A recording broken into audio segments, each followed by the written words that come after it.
Hello, friend. Welcome to Welcome Wednesday. My name is Travis Norval. I'm the pastor of Judson Memorial Baptist Church, and thanks for kind of hanging out with us here for a little bit.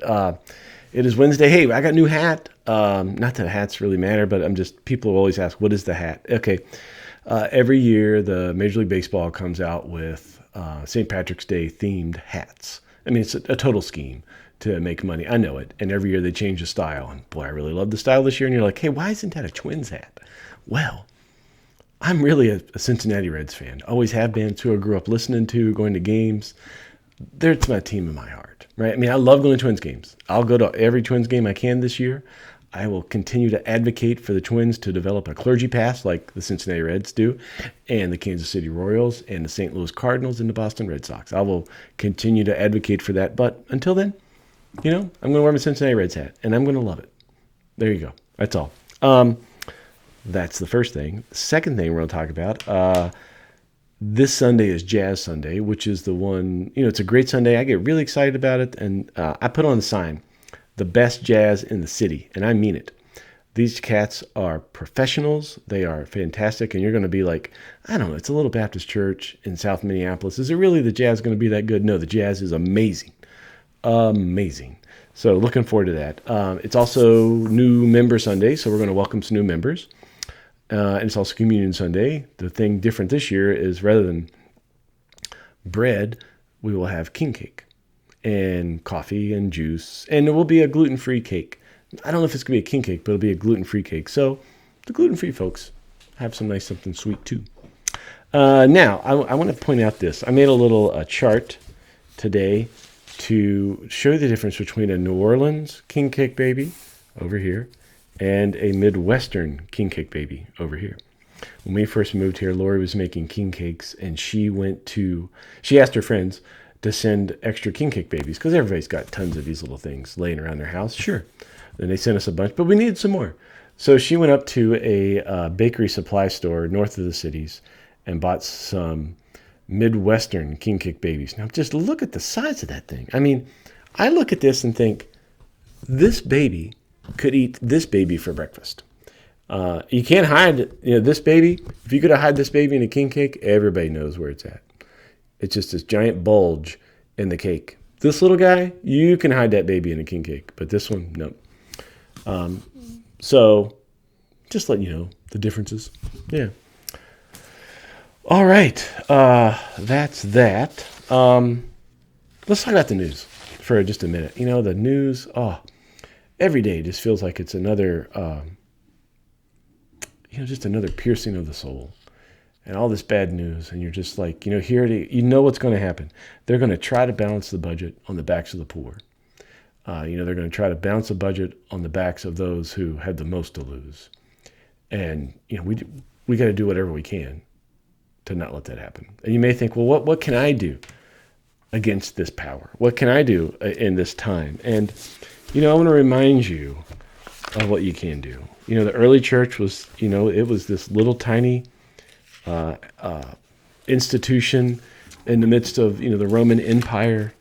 And here was their call to action. And it comes from the book of John, in John's gospel. In that first little bit, we call it the prologue. But let me just read this as a devotion for you and for me today, because I'm finding comfort in this, and I think you will too. And this is, remember, Helen Barrett Montgomery. She was the first woman to translate the New Testament from Greek to English and have it published. And this is well over 100 years ago. In the Word, or in the Logos, in the Christ, was life, and the life was the light of humanity. And the light is shining in the darkness, and the darkness has not overwhelmed it. And that's what I want you to hold on to. The darkness cannot overwhelm the light. And for that, just do a little experiment with me. Go to a room, turn the lights off, and then light a candle. And then tell me if the darkness overwhelms the light. Or tell me, does the light overwhelm the darkness? You and I have this light. The darkness does not overwhelm it. I don't care what's going on. I don't care what is happening. You are a child of God. You have the imago Dei within you.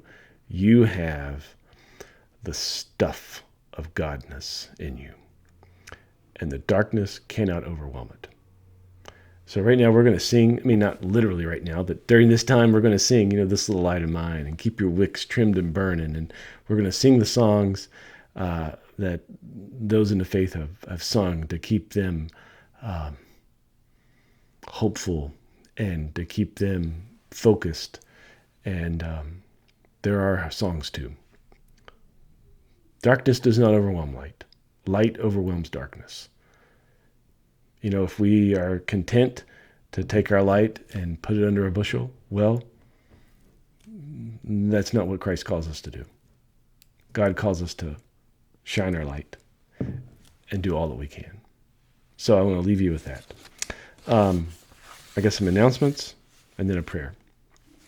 Announcements, it is Jazz Sunday, so make sure you hear the prologue. The Prelude will begin at 9:15, so make sure you're here for that. Things are coming up. Pancake dinner on Shrove Tuesday starts at what time? 5:30, goes to 7. Ash Wednesday, 6:30 to 6:50, probably 6:45. It's just ashes and a song and a prayer.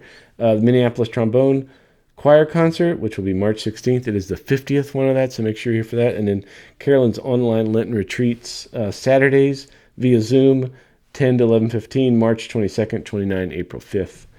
Make sure you're here for those. Thinking of Easter, we have our Easter flower order sheet, so make sure you're getting your flowers in memory or in honor of someone. The big one that we introduced a few years ago, which has been our big hit, has been the Pansy Bowl. So take a look at that. We're still in the look for a part-time lead child care provider for Sunday mornings. We have kids here, and we need someone to watch them, so the parents can enjoy worship, as best they can.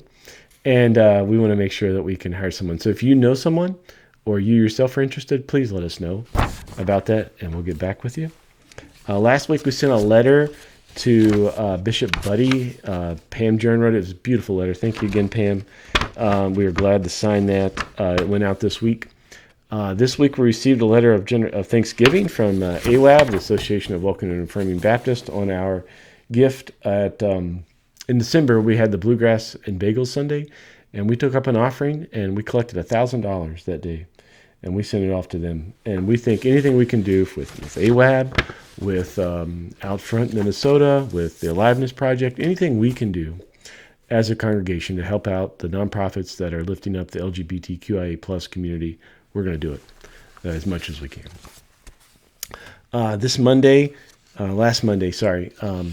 Previous Monday, just a couple days ago, there was a lecture at United Theological Seminary of the Twin Cities. It was the Susan Draper Lecture, delivered by Molly T. Marshall, president of the seminary, theology faculty person, ordained person of God, just an amazing human being. And it was all about her, is about the her experience being ousted from Southern Seminary in early 90s for advocating for women in ministry, among other things, but that was primarily it. So this Sunday, we're going to write a letter. We have a letter written, and I'm going to ask you to sign it, and we're just going to say thanks for Molly and her ministry and work and advocating for women in ministry and making, the Christian church the church it should be. Yeah. So that'll be available on this Sunday. What else we got? Lent is coming up. Think about, we had all those things. We are giving up bad religion for Lent, replacing it with good religion, and hopeful for that. So if you want to invite somebody for services, the Lent service would be a really good time to do that. Believe it or not, it's going to be a great time. We got great people. We have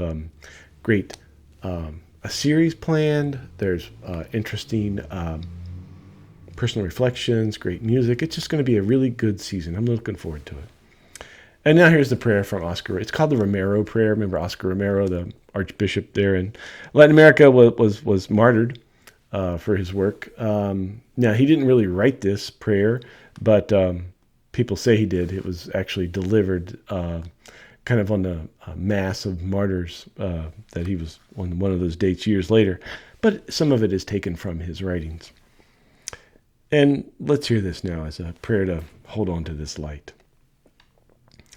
It helps now and then to step back and take the long view. The kingdom is not only beyond our efforts, it is even beyond our vision. We accomplish in our lifetime only a fraction of the magnificent enterprise that is God's work. Nothing we do is complete, which is another way of saying that the kingdom always lies beyond us. No statement says all that could be said. No prayer fully expresses our faith. No confession brings us perfection. No pastoral visit brings wholeness. No program accomplishes the church's mission. No set of goals and objectives includes everything. This is what we are about. We plant the seeds that one day will grow.